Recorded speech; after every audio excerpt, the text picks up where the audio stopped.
الحمد لله رب العالمين والعاقبة للمتقين والصلاة والسلام على رسول النبي الكريم أما بعد فأعوذ بالله من الشيطان الرجيم بسم الله الرحمن الرحيم الذين آمنوا تطمئن قلوبهم بذكر الله ألا بذكر الله تطمئن القلوب صدق الله العظيم اللهم رب اشرح لي صدري ويسر لي أمري واحلل عقدة من لساني يفقهوا قولي ربي زدني علما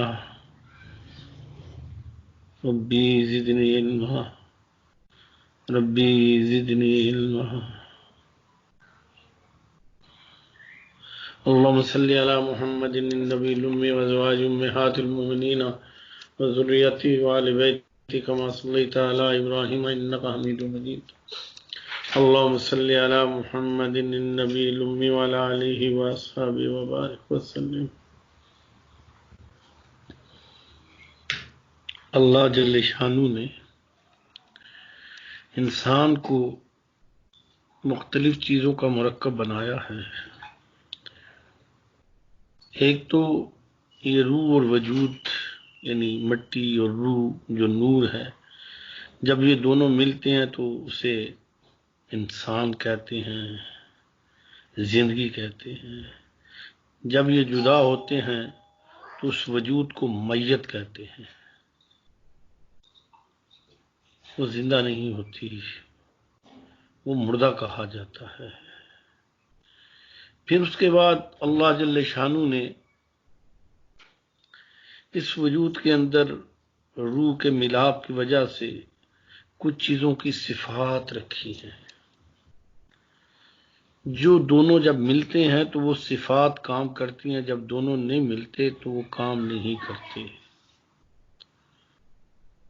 اللہ رب العزت نے تمام کے کان رکھے ہیں سننے کے لیے،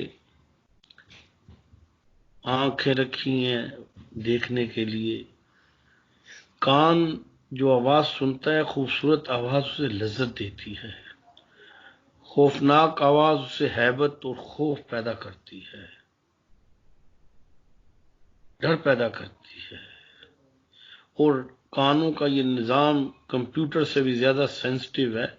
آپ 50 سال بعد بھی کسی کی ملاقات ہوئی ہے اور آپ اس کی آواز سنتے ہیں تو آپ پہچان جاتے ہیں کہ یہ فلانا بندہ ہے۔ یہ اتنا سینسٹیو اور اتنا تیز نظام ہے۔ اور اس کے بعد اللہ رب العزت نے آنکھیں دی ہیں جو صرف دیکھتی ہی نہیں، خوبصورتی کو، اس کی دلکشی کو، اس کی خوش نمائی کو اپنے اندر سمو لیتی ہیں اور جی چاہتا ہے اسے دیکھنے کو۔ خوبصورت مناظر ہوتے ہیں، بڑے بڑے خوبصورت مناظر ہوتے ہیں، زمینوں میں، پہاڑوں میں، ندیوں میں، بارشوں میں، بعض علاقوں میں۔ اس طرح بیت اللہ ہے، اسی طرح روضہ رسول ہے، اور اس طرح اور مناظر ہیں، اسی طرح خوبصورت چہرے ہیں۔ تو یہ خوبصورتی کو دیکھ کے لذت پاتی ہے، خوبصورتی کو لے کے اسے لذت آتی ہے، اسے مزہ آتا ہے اس میں۔ اور بعض خوبصورتیاں ایسی ہوتی ہیں، دلکش ہوتی ہیں، جو سکون کا بھی ذریعہ بنتی ہیں۔ جیسے آپ بیت اللہ پہ دیکھتے ہیں تو ایک دیکھنے میں ایک نور ہے۔ حدیث مبارکہ ہے، نبی صلی اللہ علیہ وآلہ وبارک وسلم نے فرمایا کہ 120 رحمتیں بیت اللہ پہ اترتی ہیں،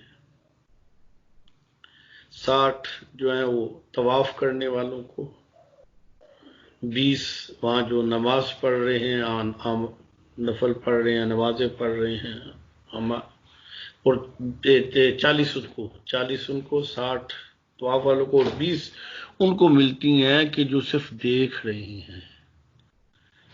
بظاہر تو دیکھنے میں وہ انوارات نظر تو نہیں آتے، انوارات تو ان آنکھوں سے نہیں دیکھے جا سکتے، نہ ملائکہ دیکھے جا سکتے ہیں، نہ جنات دیکھے جا سکتے ہیں، تو ان آنکھوں سے نظر نہیں آتے، وہ تجلیات بھی ان آنکھوں سے نظر نہیں آتی، لیکن اس کو دیکھنے کی، اسی طرح ہی الحمدللہ گنبد خضرا کو دیکھنے کی ایک لذت ہے، آدمی کا دل ٹھنڈا ہو جاتا ہے، ایک عجیب دیوانگی ہے، اور دیکھتا جاتا ہے آدمی تو اس کا دل بھر آتا ہے، وہ دیکھتے دیکھتے ہی کہتا ہے اپنے سارے غم اسے دیکھنے میں ہی سنا دوں۔ اس طرح جالی مبارک کے سامنے جب آدمی کھڑا ہوتا ہے، جالیوں کو دیکھ رہا ہوتا ہے، اس طرح ہی بیت اللہ میں صفا مروہ ہے، دوسرے من شعائر اللہ ہے، رحمت کا پرنالہ ہے، ملتزم ہے، دروازہ ہے، مقام ابراہیم ہے، ادھر مسجد نبوی میں، یا اور بھی مقامات ہیں، تو ان کے دیکھنے میں بھی ایک لذت، ایک کیفیت ہوتی ہے۔ اب اس کے بعد آگے چلتے ہیں، دماغ ہے سوچنے میں، تو بعض چیزوں میں آدمی کو سوچنے میں بھی لذت آتی ہے، اس لیے وہ آدمی بس لگا ہی رہتا ہے اس میں، خوابوں میں چلا جاتا ہے یا شیخ چلی کی طرح چلتا رہتا ہے، لیکن سوچنے کی بھی لذت آتی ہے، خیالات میں بھی لذت ہوتی ہے، احساسات میں بھی لذت ہوتی ہے، اور خوفناک قسم کا ہے خیال، احساس آدمی کو ڈسٹرب بھی کرتا ہے۔ اس کے بعد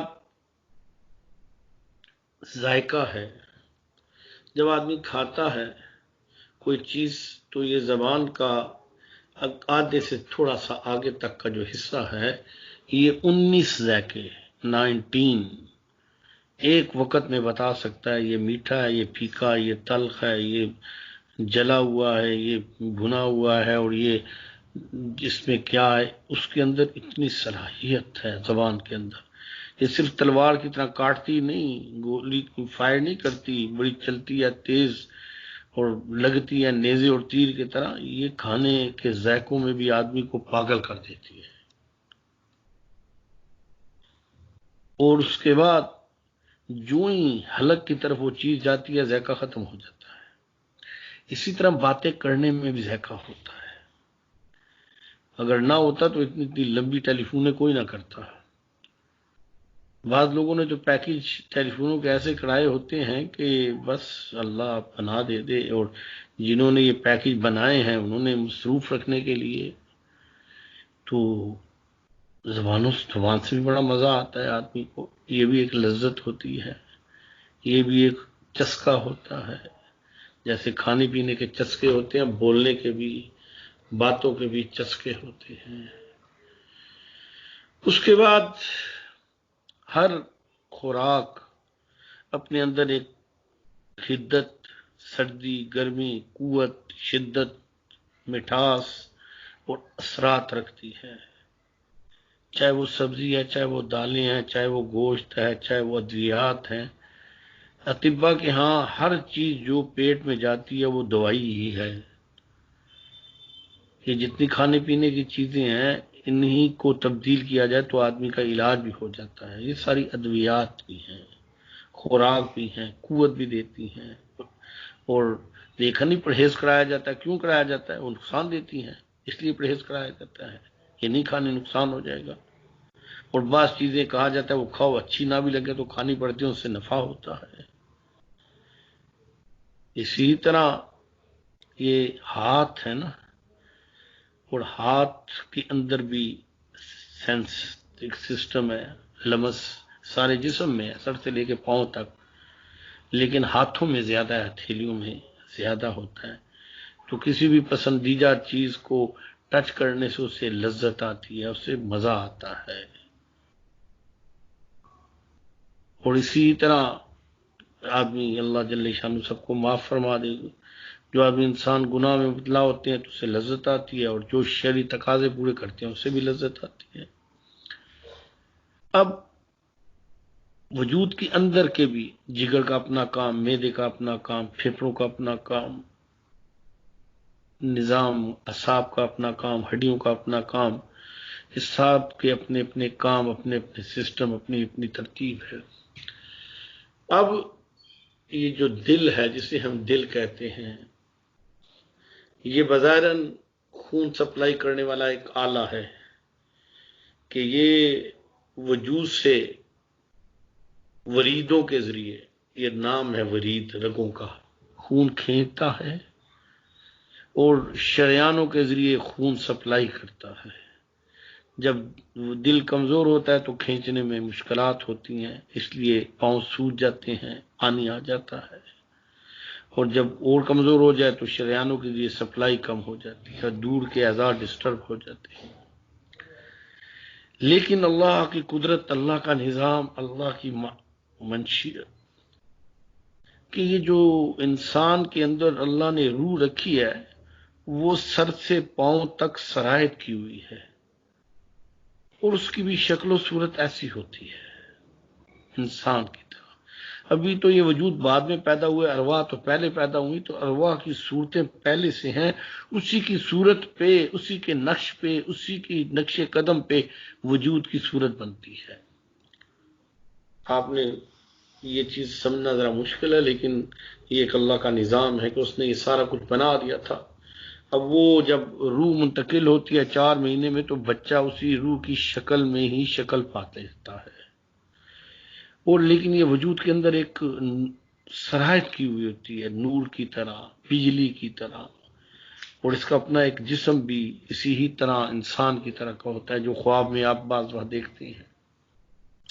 اب جیسے میں نے یہ کہا نا کہ وجود میں ظاہری اللہ نے اعضاء رکھے ہیں، اس طرح روح کے بھی کچھ مقامات ہیں، اور ان مقامات سے روح کا تعلق اپنی اپنی نوعیت کے اعتبار سے ہے۔ روح لطیف ہے، فرشتوں سے بھی زیادہ لطیف ہے،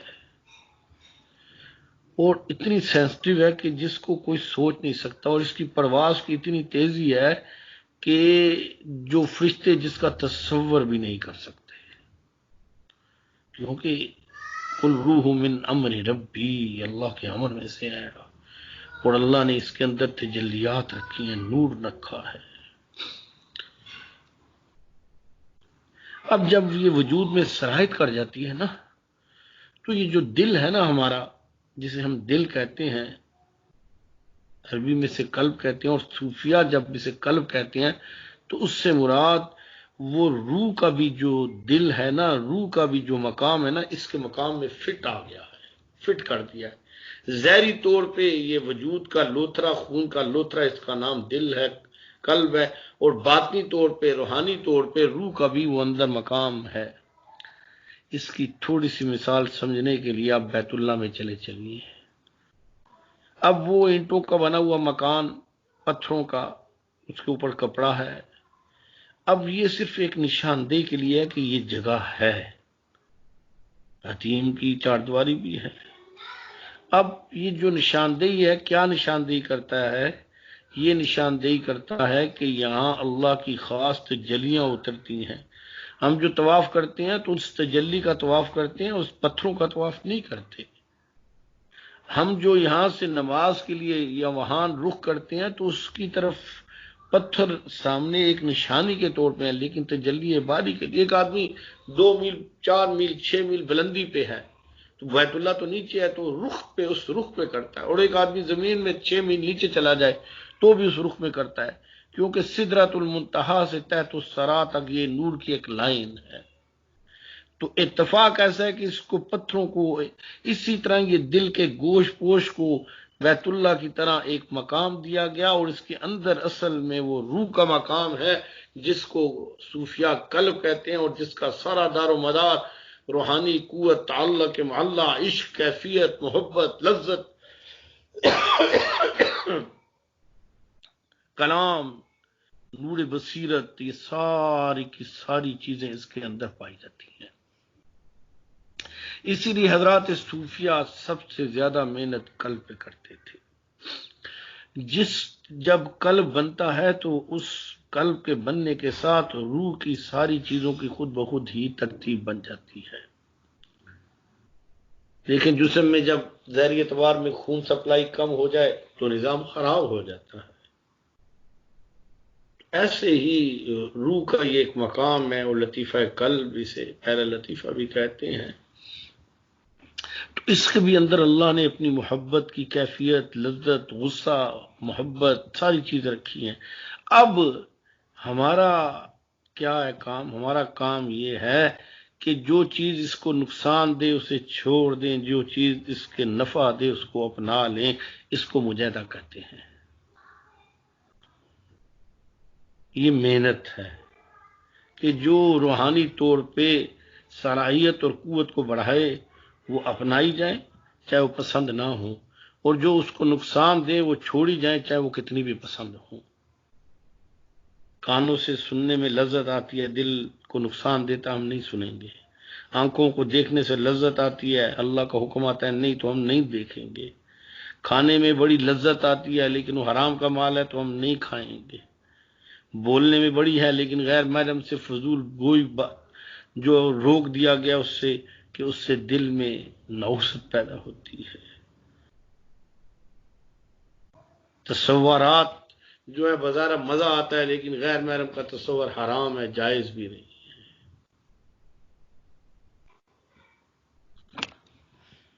تو یہ جو وجود کے اعضاء و جوارے ہیں نا، یہ کیمرے کی طرح ہیں۔ ایک چیز لیتے ہیں، لے کے دل کو منتقل کرتے ہیں، اور دل میں وہ دونوں شر بھی ہے خیر بھی ہے، شر بھی ہے خیر بھی ہے۔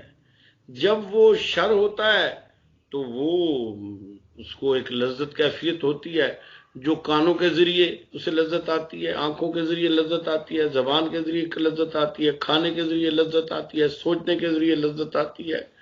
یہ ظاہری طور پہ بھی اس کا اثر ہے اور باطنی طور پہ دل کے اندر بھی اس کا اثر آتا ہے۔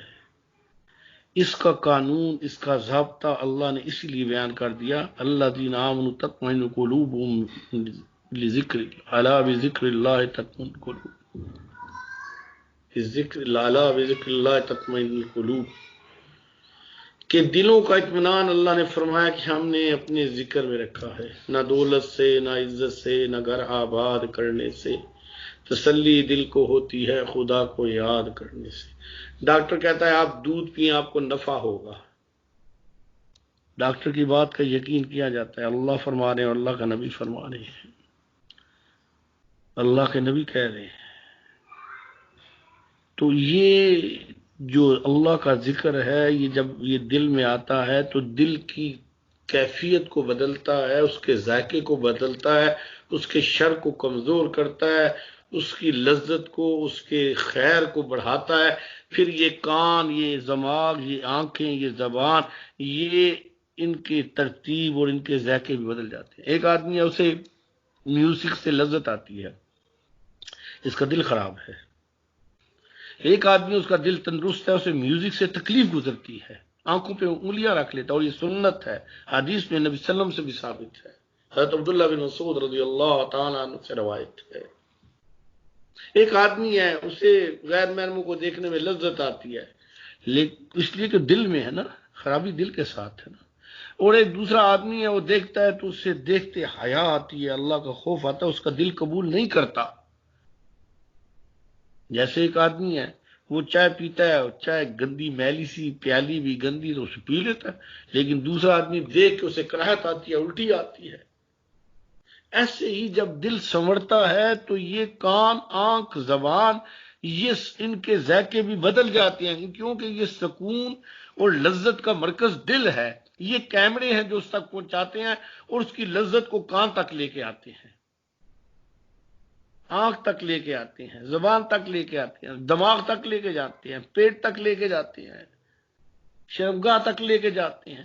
جب یہ دل تندرست ہو جاتا ہے، خیر آ جاتا ہے، تو وہ ان رستوں میں آنے والی چیزوں کو قبول نہیں کرتا۔ ایک آدمی ہے وہ بہت ٹھنڈا پانی پی لیتا ہے، دوسرا آدمی ٹھنڈے پانی کو کرتا ہے تو اسے کھانسی شروع ہو جاتی ہے۔ ایک آدمی ہے گرم گرم چائے کھولتی پی لیتا ہے، دوسرا ہاتھ میں لگاتا ہے تو اسے ہاتھ سے ہی چھوٹ کے گر جاتی ہے۔ تو ایسے ہی جب آپ کے دل کے اندر ایمان کی حلاوت، ایمان کی کیفیت، لذت اور خیر والے مادے آنا شروع ہو جائیں گے تو یہ کان، یہ آنکھیں، یہ دماغ، یہ زبان، یہ پیٹ، یہ شرمگاہ، یہ سارے خود درست ہو جائیں گے۔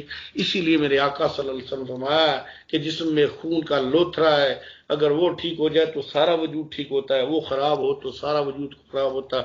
وہی القلب، وہ دل ہے۔ قرآن دوسری جگہ کیا کہتا ہے؟ یوم لا ينفع مال ولا بنون الا من اتى الله بقلب سلیم۔ قیامت کے دن نہ مال کام آئے گا، نہ اولاد کام آئے گی، ہاں وہ دل، پاک دل، تندرست دل، صاف دل۔ ایک آدمی ہے، اس کو ملیریا ہو گیا ہے، اور ملیریا میں میٹھی چیز یا کسی چیز کا ذائقہ ختم ہو جاتا ہے، آپ اس کے سامنے چینی ڈالیں بھی تو اسے ذائقہ نہیں آتا۔ جب دل بیمار ہوتا ہے، تو چاہے وہ رمضان ہے، چاہے وہ حج ہے، چاہے وہ مکہ مکرمہ ہے، چاہے مدینہ طیبہ ہے، چاہے شب قدر ہے، اس سے کوئی فرق نہیں پڑتا۔ وہ کہتا ہے پھیکا ہے، کڑوا ہے، اس لیے اس کا دل ان لذت کو پا نہیں رہا۔ جب آپ اس دل کی اصلاح حضرات صوفیہ کے ترتیب میں کرتے جائیں، تو جتنی دل کی اصلاح ہوگی اتنی اعمال کے اندر لذت، قوت اور ثواب کا درجہ بلند سے بلند ہوتا چلا جائے گا۔ حضرت عبداللہ بن عباس رضی اللہ تعالی عنہ سے روایت ہے، فرمایا کہ اللہ پاک جب انسان ارادہ کرتا ہے تو ایک نیکی لکھ دی جاتی ہے، ابھی بھی شک نہیں کیا، اور جب کر لیتا ہے تو 10 سے لے کے 700 گنا اور اس سے زیادہ جہاں اللہ چاہے۔ یہ جتنی دل کی کیفیت، دل کی درستگی، دل کی اصلاح، دل کی قوت، اتنا ہی آدمی اللہ کی اس طرف سے اسے انعامات، اس کا ثواب، یہ اتنا ہی باقی چیزوں میں اسے زیادہ سے زیادہ خود بخود نصیب ہوگا، اس لیے کہ اس کا وہ قلبی معیار بدل گیا، اس کی ترتیب بدل گئی ہے، وہ اس کا ضابطہ بدل گیا ہے۔ تو بھئی اپنے دلوں کی اصلاح، اپنے دلوں کی فکر بڑی ضروری ہے، بہت ضروری ہے۔ جن لوگوں کو بد نظری کی عادت ہے، موسیقی کا ذوق شوق ہے، کھانے پینے کے چسکے ہیں، پھرنے پھرانے کے، بعد لوگوں کو بڑا پھرنے کا شوق ہوتا ہے، معذرت کے ساتھ بعض لوگ چلو ہیں، لیکن بعض لوگوں کو ایک جنون بھی ہوتا ہے، وہ گھر میں نہیں بیٹھ سکتے، تو یہ بھی ایک بیماری ہے۔ میرے آقا تو فرماتے ہیں صلی اللہ علیہ وسلم کہ سفر عذابوں کا ایک حصہ ہے، ٹکڑا ہے، جب فارغ ہو جو جلدی گھر کی طرف آ جاؤ۔ لوگوں کو اپنے گھر ہی اچھے نہیں لگتے، بعض ایسی جگہوں پہ جاتے ہیں جب پردے کا بھی اہتمام نہیں ہوتا، اور بعض ایسی جگہ ہوتی ہیں جو گناہوں کے لیے مشہور ہوتی ہیں، وہاں فحشی گناہ مشہور ہوتی ہیں گناہوں کے لیے۔ حدیث مبارکہ ہے، نبی صلی اللہ علیہ وسلم فرمایا جو اللہ کے رسول اور یوم قیامت پر ایمان لانے والا، اس کے لیے جائز نہیں ہے کہ مقام ملامت پر کھڑا ہو۔ اور علماء نے مقام ملامت کی جو شرح لکھی ہے، ایسی جگہ جو عام طور پہ مشہور ہو، جہاں اچھے لوگ نہ جاتے ہوں، جو بدنامی کے اعتبار سے مشہور ہو، چاہے وہ کتنی بھی خوبصورت ہو۔ تو یہ چھوٹی سی میں نے وضاحت دل کی۔ اب جب دل بنے گا تو بات بنے گی، دل بنے گا تو بات بنے گی۔ یہ جو ہماری نیت ہے نا، انما الاعمال بالنیات، تو کما قال النبی صلی اللہ علیہ وسلم، اعمال کا دار و مدار نیت پر ہے، تو یہ نیت دل سے نکلتی ہے۔ جب دل بیمار ہوتا ہے تو نیت بھی خالص نہیں ہوتی، اور اگر دل نیت خالص بھی ہو تو اس درجے کی قوی نہیں ہوتی۔ جتنا دل قوی ہوگا، جتنا دل تندرست ہوگا، جتنا دل اللہ سے جڑا ہوگا، جتنا دل مضبوط ہوگا، اتنا ہی اس کی نیت خالص بڑی اور اللہ کا اجر زیادہ ہوگا۔ تمام انبیاء علیہ الصلوۃ والسلام پہ قلوب پہ وہی نازل کی جاتی تھی، اور اللہ کیا فرماتے ہیں؟ ان کی آنکھیں اندھی نہیں، ان کے دل اندھے ہیں۔ جو میں نے پہلے بات کی نا کہ یہ دل کا ان کے یہ بہرے نہیں ہیں، ان کے دل بہرے ہیں۔ اور دوسری جگہ قرآن کیا کہتا ہے؟ سم بکم ہم فہم لا یرجعون۔ ایک اور جگہ کیا کہتا ہے؟ ختم اللہ علی قلوبہم وعلی سمعہم وعلی ابصارہم غشاوۃ ولہم عذاب۔ تو یہ جو ذکر میں جو قلب کو بنیادی ایک حیثیت حاصل ہے، وہ اسی بنیاد پہ ہے۔ اللہ مشائخ کے درجات بلند فرمائے کہ جن کی محنت، جو اسپیشلسٹ تھے اس باطن کے، روح کے، اس کیفیات اور ترتیب کے، کہ اگر دل کی ترتیب اچھی ہوگی تو اعمال اچھے ہوں گے، پھر آدمی ڈنڈیاں نہیں مارتا، منافق نہیں ہوتا۔ حدیث میں دعا آتی ہے، نبی صلی اللہ علیہ وسلم فرمایا اللہ میرا باطن میرے ظاہر سے بھی اچھا کرتے ہیں۔ اللہ پاک ہمیں دل کو سنوارنے، دل کو عرش الہی بنانے، اور دل میں اللہ کی یاد بسانے، اور دلوں کو گناہ سے بچانے کی توفیق عطا فرمائے۔ اللہ ہمارے ظاہری گناہوں سے بھی ہمیں نجات دے، اور باطنی گناہوں سے بھی ہمیں نجات عطا فرمائے۔ اللہ ہم سب کی حفاظت فرمائے۔